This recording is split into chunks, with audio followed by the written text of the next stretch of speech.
morning, students. Today we are going to discuss the memory segmentation in 8086 microprocessor. तो memory segmentation क्यों जरूरी है, क्या है ये memory segmentation?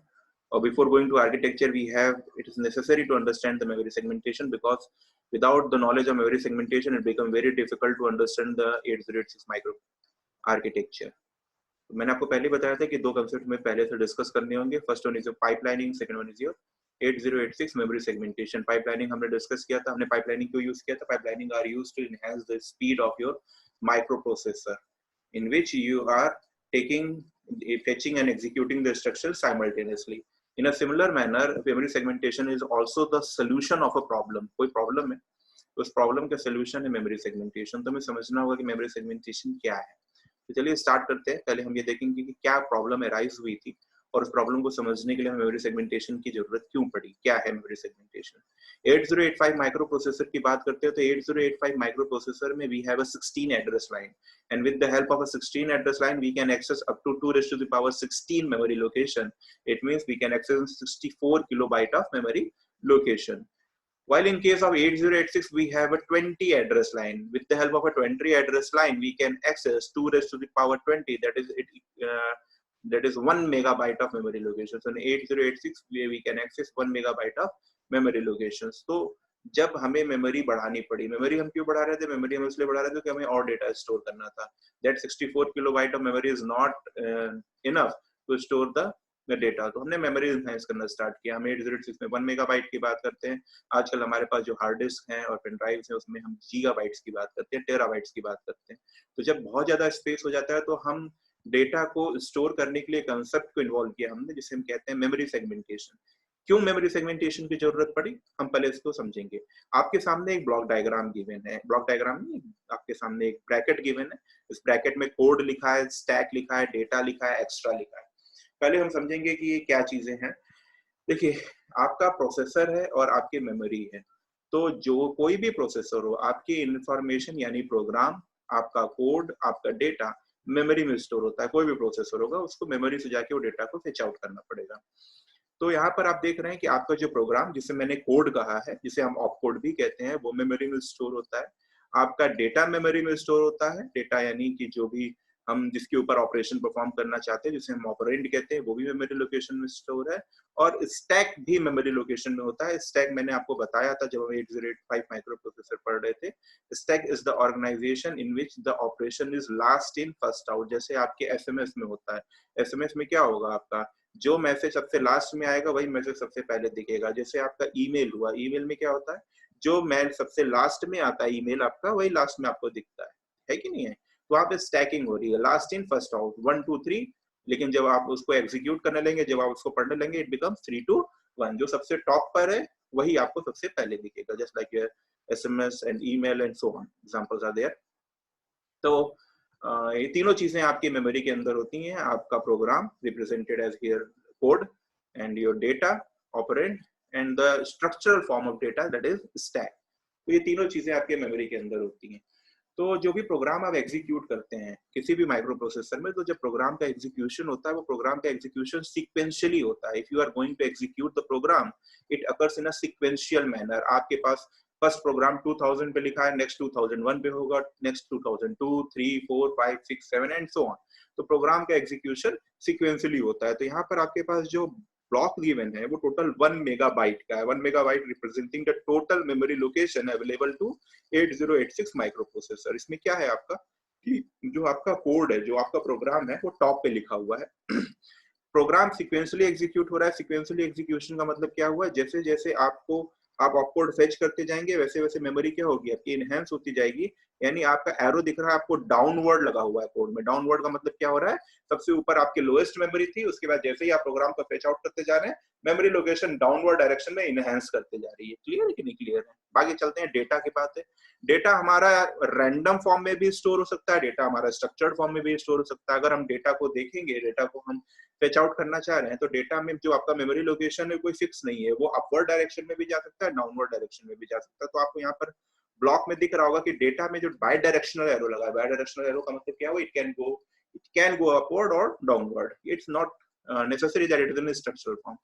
एक आपका स्टैक होता है मेमोरी के अंदर। Stack is the structural format. इसमें आपको ध्यान होगा when we are going to push the instruction into the stack, what will happen when you are going to push the instruction, we are going to push the data into the stack, it gets डिक्रीमेंटेड। डिक्रीमेंटेड का मतलब क्या हुआ, अगर आपके पास 2009 है, so it become 2008, 2007, 6, 5, 4 and so on. तो आपके पास क्या हो रहा है, स्टैक डिक्रीमेंट हो रहा है। डिक्रीमेंट का मतलब क्या हो रहा है, जो आपका स्टैक है वो अपवर्ड डायरेक्शन में चल रहा है, डाउनवर्ड डायरेक्शन में नहीं चल रहा है। तो ये तीनों चीजें आपकी मेमोरी के अंदर हो रही हैं।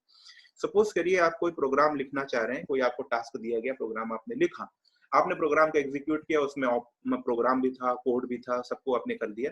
फिर कुछ दिनों बाद दोबारा आप प्रोग्राम कर रहे हैं, तो उससे क्या होगा आपको, आप जब प्रोग्राम करते हैं और इतनी बड़ी मेमोरी है, तो उसमें ये भी तो पॉसिबिलिटी है, क्योंकि कोड का एग्जीक्यूशन डाउनवर्ड हो रहा है, स्टैक का एग्जीक्यूशन अपवर्ड हो रहा है, और डेटा तो रैंडमली किधर भी मूव कर रहा है, तो ये भी तो हो सकता है कि ये दूसरे से ओवरलैप कर जाए। जब ये ओवरलैपिंग हो जाएगी तब तो कंफ्यूजन क्रिएट हो जाएगा आपका। तब आप कैसे पता करेंगे कि यहाँ पे डेटा स्टोर था कि यहाँ पे कोड स्टोर था। तो इन सब चीजों को मैनेज करने के लिए ही सेगमेंटेशन इवॉल्व हुआ था। तो इन्होंने क्या किया, जितनी भी मेमोरी लोकेशन अवेलेबल थी, इन्होंने क्या किया, सेगमेंट में ब्रेक कर दिया। तो यहाँ पर देख रहे हैं कोड और स्टैक के बीच में मैंने एक हॉरिजॉन्टल लाइन ड्रॉ की है। सिमिलरली स्टैक और डेटा के बीच में भी एक हॉरिजॉन्टल लाइन ड्रॉ है। और फिर उसके बाद अगर डेटा आपके पास जो स्टोर है, अगर डेटा की वैल्यू और ज्यादा आपको रिक्वायर्ड है, तो एक एक्स्ट्रा सेगमेंट भी अवेलेबल होता है, जिसको हमने फोर्थ ब्लॉक में दिखाया हुआ है। So total in 8086 we have 4 different segments. First one is your code segment, second one is a stack segment, third is a data segment, fourth is a extra segment. तो ये segment क्या है, हमने क्या किया, इनके आसपास एक वर्चुअल बाउंड्री क्रिएट कर दी है। ये वर्चुअल बाउंड्री ये बताती है कि आपका कोड कभी इस वर्चुअल बाउंड्री को क्रॉस करके स्टैक में नहीं जाएगा, स्टैक कभी भी उस वर्चुअल बाउंड्री को क्रॉस करके कोड में नहीं जाएगा, डेटा आपका उस वर्चुअल बाउंड्री को क्रॉस करके स्टैक में या कोड में नहीं जंप करने वाला है। इसी तरीके से एक्स्ट्रा सेगमेंट भी अपनी वर्चुअल बाउंड्री के विद इन ही रहेगा। तो इस तरीके से आप सेगमेंटेशन करते हैं ताकि कभी भी आप किसी भी तरीके से प्रोग्राम करें, आपस में ओवरलैपिंग ना हो। इस चीज को प्रैक्टिकली समझना बहुत आसान है।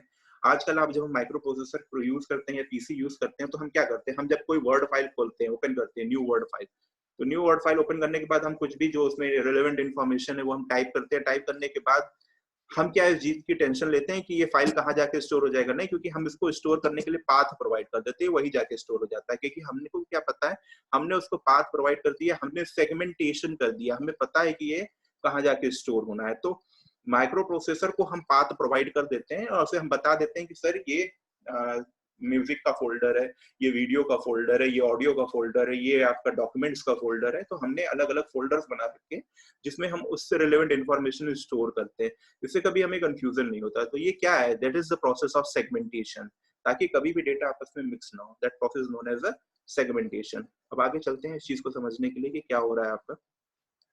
तो सेगमेंटेशन को आगे समझने के लिए हम नीचे चलते हैं, देखते हैं।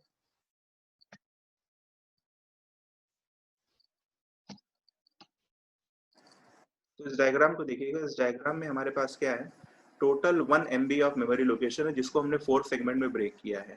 First segment is called code segment, second is a stack segment, third is a data segment, fourth one is a extra segment. तो यहाँ पर हमने सेगमेंटेशन कर रखा है, हर एक की बाउंड्री डिफाइन कर रखी है। टोटल मेमोरी लोकेशन कितनी एक्सेस कर सकता है, 5 टाइम 0 टू 5 टाइम f। अगर आप 2⁻20 की बात करेंगे तो 2⁻20 कितना होगा, आपको मालूम है हर एक बिट को लिखने के लिए आप 4 बिट की रिक्वायरमेंट होती है, हर एक डिजिट को लिखने के हेक्साडेसिमल में। तो आपके पास कितने होंगे, 4 into 5 will become 20। तो 0 को 4 टाइम 0, फिर अगेन 0 को 4 टाइम 0, 0 को 4 time 0, it become 20 bits। So 5 times 0, 5 times the total memory location is represented by 5 times 0 the minimum value, 5 times f will be the maximum value। तो ये आपका 1 megabyte of memory location है। तो इस 1 megabyte of memory location में हमने क्या किया, हमने उसको डिवाइड कर दिया है कोड में, स्टैक में, डेटा में और एक्स्ट्रा सेगमेंट में। तो ये 4 सेगमेंट होते हैं 8086 माइक्रो प्रोसेसर में। 8085 में सेगमेंटेशन की जरूरत नहीं थी, क्योंकि वहां इतनी बड़ी मेमोरी नहीं थी कि हमें बहुत हेडेक लेना पड़ा था। लेकिन जैसे जैसे हम मेमोरी बढ़ाएंगे, हमें सेगमेंटेशन की रिक्वायरमेंट बढ़ती जाएगी। ठीक है। अब सबसे बड़ा क्वेश्चन ये आता है आपके दिमाग में कि सर हमारे पास 20 एड्रेस लाइन है, जब हम 8085 की बात कर रहे थे तो 8085 में हमारे पास 16 एड्रेस लाइन थी, यानी हम 16 एड्रेस लाइन से अब मैक्सिमम 2⁻16 एड्रेसेस को लोकेट कर सकते थे, यानी 65,536 मेमोरी लोकेशन हम लोकेट कर सकते थे। तो यूनिक एड्रेस हमें मालूम होना चाहिए हर एक मेमोरी लोकेशन का। तो for that uniqueness the 16 address line is required. यहाँ पर कितने हमारे पास होने चाहिए सर? 1 मेगाबिट की बात करें 2⁻20 लिखते हैं आप। 20 का मतलब क्या हुआ? We required 20 address line. 20 address line हमें चाहिए उस मेमोरी लोकेशन को एक्सेस करने के लिए। क्लियर है? अब यहाँ पर कुछ प्रॉब्लम्स क्रिएट हो गई। प्रॉब्लम ये क्रिएट हो गई, इस चीज को बहुत अच्छे से समझिएगा। पहले हम समझ लेते हैं कि 20 एड्रेस लाइन, जिसका मतलब जो भी फिजिकल एड्रेस होगा, जो भी फिजिकल एड्रेस होगा उस मेमोरी का, वो कितने नंबर कंटेन कर रहा होगा? 5 नंबर कंटेन कर रहा होगा। जैसे अगर आप फिजिकल एड्रेस हम देख रहे हैं, यहाँ पर मैंने लिख रखा है 1 2 3 4 5 H। तो 1 2 3 4 5 H कितना हो गया? 1 is represented by 0001, 2 is represented by 0010, 3 is represented by 00011, 4 is represented by 00100, sorry, 4 digit is represented by 1 is 0001, 2 is represented by 0010, 3 is 0011, 4 is 0100, 5 is 0101। तो यहाँ पर हर एक जो भी डिजिट्स लिखी हैं डेसिमल डिजिट नहीं है, बाइनरी डिजिट है। तो टोटल नंबर कितने हो गए? 20 बिट्स हो गए। तो एक मेमोरी लोकेशन को एक्सेस करने के लिए हमें 20 बिट की रिक्वायरमेंट होगी। तो फिजिकल एड्रेस, जो रियल एड्रेस है जो हमें चाहिए, वो कितना हो जाएगा? 20 बिट का हो जाएगा। तो 20 बिट का हमें एड्रेस बस चाहिए। 20 बिट के एड्रेस पे हम 20 नंबर ऑफ बिट्स इंसर्ट करेंगे, वो 20 नंबर ऑफ बिट जाके उस मेमोरी लोकेशन को इंडिकेट कर देगा। अब यहाँ पर प्रॉब्लम है।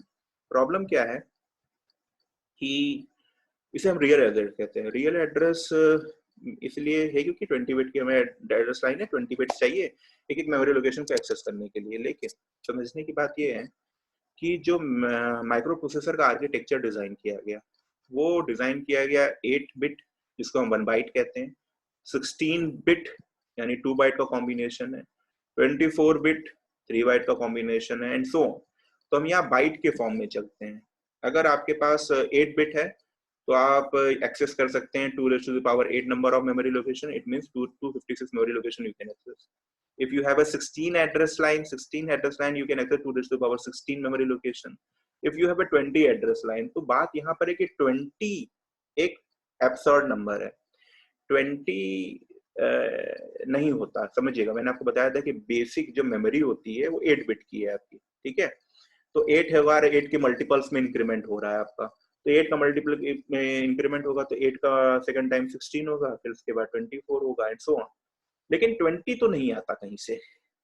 20 इज एब्सर्ड नंबर। अगर आपको 20 बिट एड्रेस चाहिए तो आपका 8 बिट लेना पड़ेगा, फिर 8 बिट लेना पड़ेगा, फिर अगेन 8 बिट लेना पड़ेगा। तो 24 बिट एक साथ आपको एक्सेस करने पड़ेंगे, जिसमें से 20 बिट में तो आपने वो एड्रेस डाल दिया, बाकी 4 बिट आपकी वेस्ट हो रही है।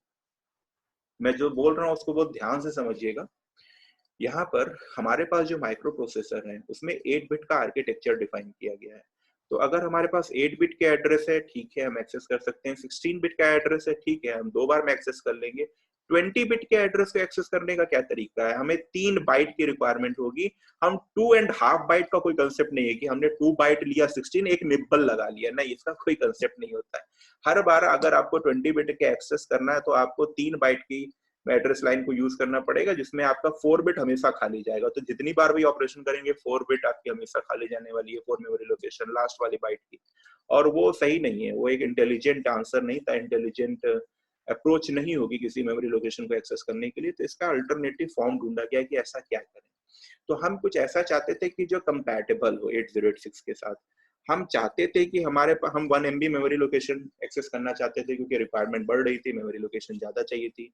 64 किलोबाइट से हमारा काम नहीं चल रहा था जितना कि 8085 में चाहिए होता है। हमें 1 मेगाबाइट ऑफ मेमोरी लोकेशन चाहिए थी 8086 में। तो हमें तो 1 मेगाबाइट ही एक्सेस करनी है, और उसके लिए मिनिमम 20 बिट की एड्रेस लाइन रिक्वायर्ड चाहिए ही चाहिए। तो कैसे पॉसिबल होगा?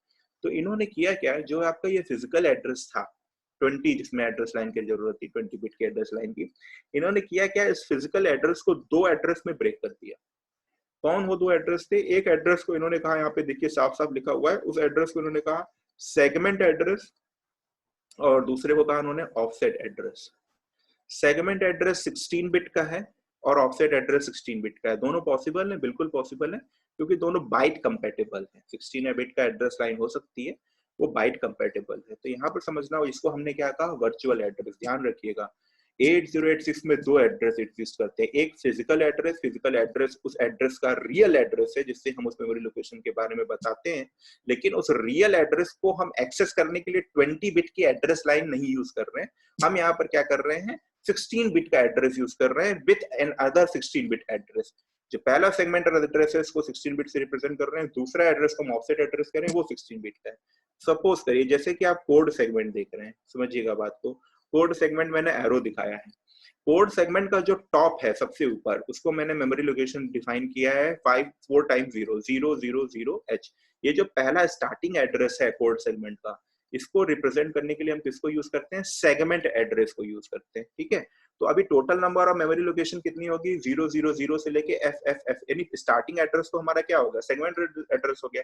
अब उसके बीच में जो चीज है उसको एक्सेस करना होगा, जैसे मैंने एरो दिखाया है, एरो डाउनवर्ड गया और एक मैंने डबल लाइन खींच रखी है, डबल लाइन पे सपोज करिए आपको कोई मेमोरी लोकेशन स्टोर था तो वहां तक आपको ट्रेवल करना है, तो वहां तक ट्रेवल करने के लिए दूसरे एड्रेस की जरूरत पड़ेगी 16 बिट की, उसे हम क्या कहेंगे ऑफसेट एड्रेस कहेंगे। यानी हमें 20 बिट के एड्रेस लाइन को एक्सेस करने के लिए दो 16 बिट के एड्रेस लाइन की रिक्वायरमेंट पड़ेगी। अब समझने के बाद दो 16 बिट के एड्रेस लाइन वर्चुअल है जो मैं कह रहा हूँ, एक्चुअली हमें जरूरत कर एक ही 16 बिट के एड्रेस लाइन की पड़ती है। मैं कैसे बताऊंगा समझाऊंगा आपको एग्जांपल से। पहले यहाँ पे ध्यान दीजिए कि यहाँ पर जो भी कोड जो सेगमेंट है, code segment, stack segment, data segment, extra segment, हर एक सेगमेंट का जो स्टार्टिंग एड्रेस होगा उस स्टार्टिंग एड्रेस को हम रिप्रेजेंट करते हैं सेगमेंट एड्रेस से। सेगमेंट एड्रेस उसके स्टार्टिंग एड्रेस को डिफाइन करता है, मैक्सिमम कितना जा सकता है, उसके अंदर जो ढेर सारी एड्रेसेस होंगे, स्टार्टिंग एड्रेस के बाद ढेर सारे एड्रेसेस होंगे कोड सेगमेंट के अंदर, उस हर एक एड्रेस को रिप्रेजेंट करने के लिए हम ऑफसेट एड्रेस यूज करते हैं जो 16 बिट का होता है। यानी हमने स्टार्टिंग एड्रेस डिफाइन कर दी, हम कोई प्रोग्राम लिख रहे हैं उसमें हमने डिफाइन कर दिया कि सेगमेंट एड्रेस यहाँ से स्टार्ट हो रहा है। अब क्लियर हो गया। अब सेगमेंट एड्रेस के अंदर हम कितने नंबर ऑफ कोड लिख सकते हैं, कितने नंबर ऑफ ऑपरेशन लिख सकते हैं, उसको डिफाइन करने के लिए हमने क्या किया, ऑफसेट एड्रेस डिफाइन कर लिया। तो ऑफसेट एड्रेस क्या रिप्रेजेंट कर रहा है, वो अंदर की मेमोरी, कोड सेगमेंट के अंदर जो डेटा स्टोर है उसको एक्सेस करने के लिए हमने ऑफसेट एड्रेस, यहाँ पे एरो दिख रहा है आपको 4 टाइम्स 0 सबसे टॉप पर है, उसके बाद एरो से हम उस लोकेशन पे पहुंचना जिस लोकेशन पे जो डेटा लिखा हुआ है उसको एक्सेस करना चाहते हैं। उसके लिए हमने किसकी हेल्प ली, ऑफसेट एड्रेस की हेल्प ली। तो ऑफसेट एड्रेस कितने का था, 16 बिट का था। 16 बिट का मतलब 2 raised to the power 16, यानी आपकी स्टार्टिंग कहां से हो सकती है 4 टाइम्स 0 to 4 टाइम f, यानी up to maximum 64 kilobyte of memory location you can access in a single code segment, single segment register. यानी आपके पास जो सिंगल सेगमेंट है, code segment, stack segment, data segment, extra segment, हर एक segment में maximum कितनी मेमोरी लोकेशन आप एक्सेस कर सकते हैं, 64 किलोबाइट। क्यों, क्योंकि ऑफसेट एड्रेस कितना है 16 एड्रेस लाइन का, तो 2 raised to the power 16 means become you can access up to 2 raised to the power 16 memory location in a single segment। Clear है। इसी तरीके से स्टैक सेगमेंट होगा, तो स्टैक सेगमेंट का जो सेगमेंट एड्रेस होगा वो सेगमेंट जो स्टार्टिंग एड्रेस होगा वो सेगमेंट एड्रेस से रिप्रेजेंट करेंगे 16 बिट का जो एड्रेस लाइन है, और बाकी जो उसके आगे बढ़ते जाएंगे उसके अंदर के कंटेंट को एक्सेस करने के लिए हम ऑफसेट एड्रेस का यूज करेंगे। So with the help of the segment address and offset address, we get the virtual address, which is actually become the physical address of that memory location where I want to access the data, which is the data is presented। Clear है कि नहीं clear है। तो ये segmentation का काम होता है, ठीक है। तो बहुत ध्यान से रखिएगा, ध्यान से सुनिएगा, समझिएगा। फिजिकल एड्रेस वो रियल एड्रेस है जो हमें एक्सेस करना है, लेकिन हम 20 बिट नहीं यूज करना चाहते। 20 bit is not byte compatible, so become it byte compatible, we are using a two different 16-bit addresses, first one representing the starting address of that segment, and to access the within that segment we are using an offset address, again it is of 16-bit।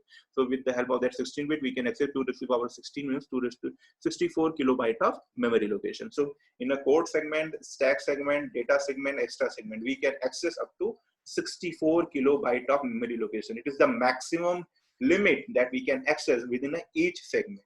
Clear है कि नहीं clear है, समझ में आया आपको segment क्या हुआ। तो 1 मेगाबाइट की पूरी मेमोरी लोकेशन है। 1 मेगाबाइट में हमने 4 सेगमेंट बांट रखे हैं, code segment, stack, data segment और एक्स्ट्रा सेगमेंट, और हर एक सेगमेंट के अंदर हम 64 किलोबाइट ऑफ मेमोरी लोकेशन को एक्सेस कर सकते हैं। और इसको एक्सेस करने के लिए हमने दो 16 बिट के एड्रेस लाइन को यूज कर रखा है, एक सेगमेंट एड्रेस रिप्रेजेंट कर रहा है, दूसरा आपका ऑफसेट एड्रेस रिप्रेजेंट कर रहा है। क्लियर, आगे चलते हैं।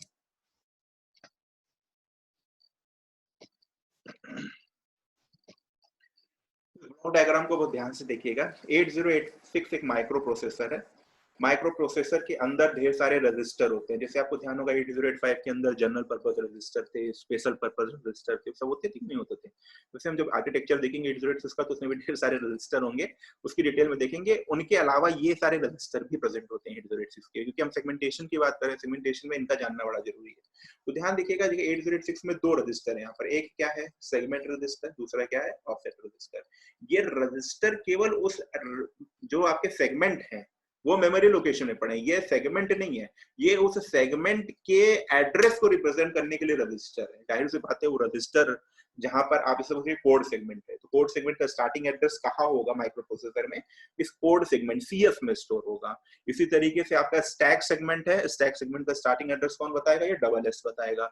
इसी तरीके से अगर डेटा सेगमेंट आपको एक्सेस करना है तो डेटा सेगमेंट का स्टार्टिंग एड्रेस क्या होगा वो कौन बताएगा, ये डीएस बताएगा। इसी तरीके से अगर आपको एक्स्ट्रा सेगमेंट एक्सेस करना है तो एक्स्ट्रा सेगमेंट का स्टार्टिंग एड्रेस कौन बताएगा, ईएस बताएगा। क्लियर है।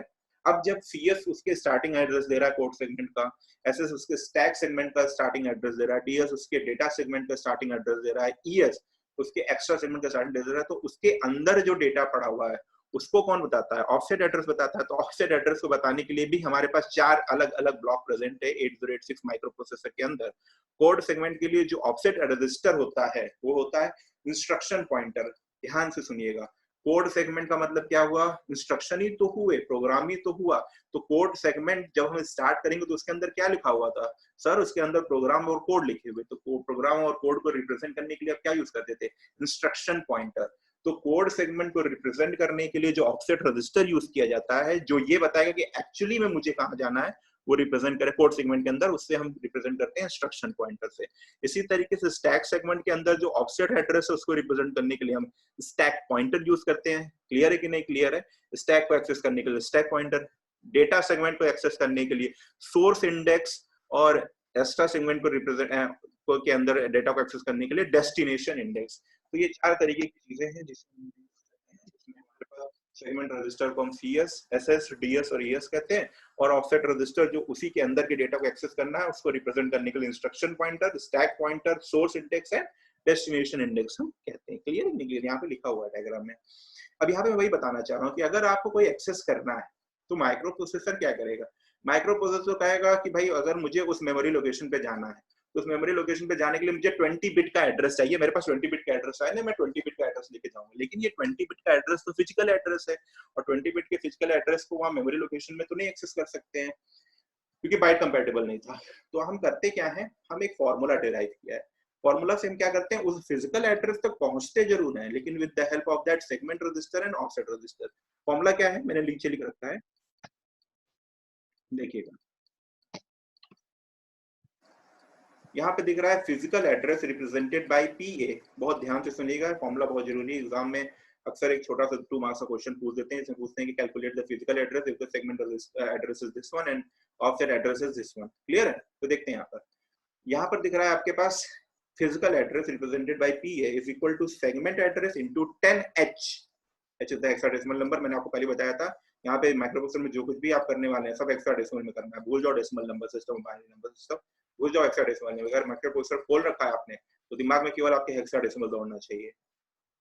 1 2 3 4 5 6 7 8 9 10 नहीं आएगा मेरे दोस्त, 10 नहीं आएगा। 9 के बाद A B C D E F, फिर वहीं से वापस हो जाना है आपका 10 11 12 13 14 15 16 17 18 19, फिर 1A 1B 1C 1D and ध्यान रखना बोलना नहीं, ठीक है। तो यहाँ पर फिजिकल एड्रेस है, तो फिजिकल एड्रेस ऑब्टेन करने के लिए क्या है हमारे पास, segment address into 10h plus offset. मैंने आपको एग्जांपल दिया था कि सपोज करिए आपका फिजिकल एड्रेस क्या है 1 2 3 4 5, 5 बिट का 5 उसमें होंगे 1 2 3 4 5।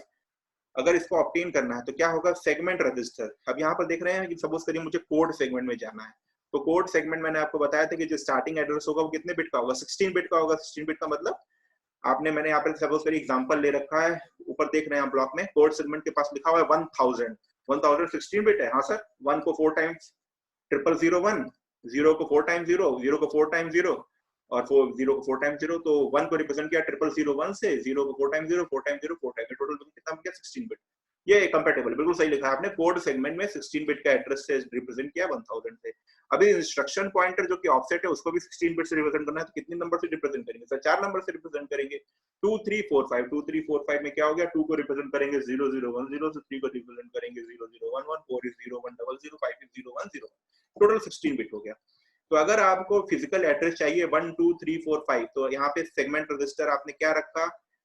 1000 into 10 plus 2 3 4 5, कितना हो गया?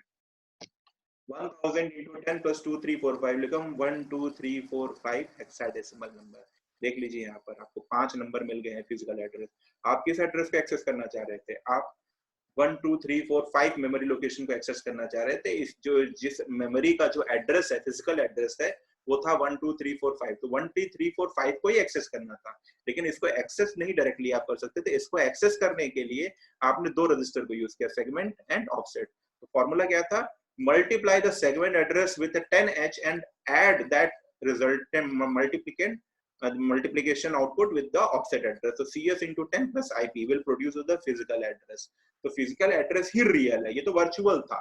ये माइक्रो प्रोसेसर उसको कैलकुलेट करके फिजिकल एड्रेस तक पहुंच रहा है। ये एक्चुअल में नहीं दिख रहा है, ये वर्चुअल है। लेकिन चूंकि हमें 20 बिट एक्सेस नहीं कर सकते थे, बाइट कंपेटेबल नहीं था, इसलिए हमने उसको दो पार्ट में ब्रेक किया और फिर उसको रियलिटी में कन्वर्ट किया। तो इस फॉर्मूले से हम इसको ऑप्टेट कर सकते थे। ये चीज समझ में आई कि नहीं समझ में आई? क्लियर है? आगे चलते हैं।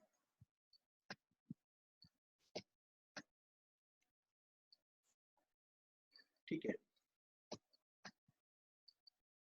यहाँ पर आप देख रहे हैं, जब हमने कोड सेगमेंट की बात की तो ऑफसेट इंस्ट्रक्शन पॉइंटर था। जब हमने स्टैक सेगमेंट की बात की तो हमारे पास ऑफसेट स्टैक पॉइंटर था। जब हमने डायरेक्ट डेटा सेगमेंट की बात की तो हमारे पास सोर्स इंडेक्स था। जब हमने एक्स्ट्रा सेगमेंट की बात की तो हमारे पास डेस्टिनेशन इंडेक्स था। लेकिन यहाँ पर आप देख रहे हैं, जब हम स्टैक सेगमेंट की बात कर रहे हैं तो यहाँ पर दो है, एक बेस पॉइंटर भी है, आपका स्टैक पॉइंटर भी है। ये बीपी क्या चीज है समझिएगा इसको। बीपी आप जब बुक खोलेंगे आप देखेंगे, कहेंगे सर आपने आईपी एसपी एसआईटीआई बताया थे, बीपी लिखा हुआ, इसके बारे में आपने कुछ नहीं बताया। बता देता हूँ, कंफ्यूजन ना हो, ये कोई बड़ी चीज नहीं है, समझने का प्रयास करिएगा। नीचे देखते हैं,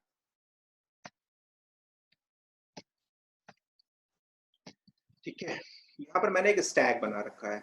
सपोज करिए स्टैक जो इनिशियली था वो एक्स एक्स को रिप्रेजेंट कर रहा था।